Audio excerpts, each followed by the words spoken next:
สบายดี สบายดี คนเก่ง คนเก่งเอ้ย แมว แมวน้อยเดะอันนี้จานนมเนาะไปเอามาให้หลานเนาะ โอ้โดยบ่ย่านเด้อบ่เฝ้าให้แอหลาย กินนมเด้อล่ะเด้อนี่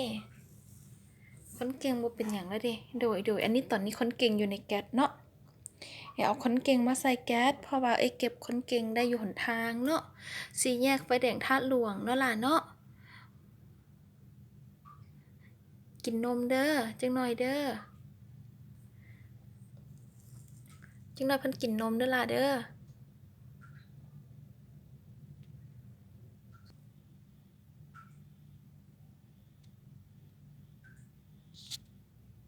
คือมักให้แท้ล่ะ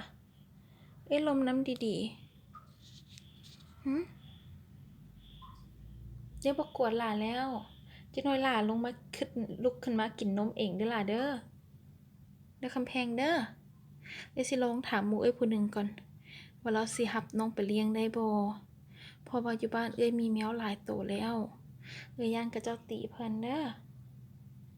โดยบ่ให้เด้อล่ะเด้อโอ้นอยู่ตามีน้ำตาซึมๆได้หั่น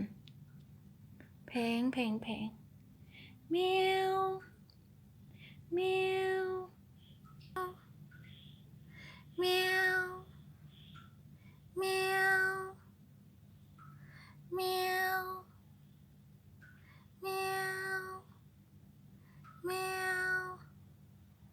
แมวแม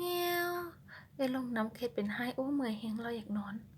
ตาเราเสือบๆตาเราเสือบๆตาเราเสือบๆคืออยากนอนอย่าบ่กวนละเด้อล่ะเด้อบ๊ายบาย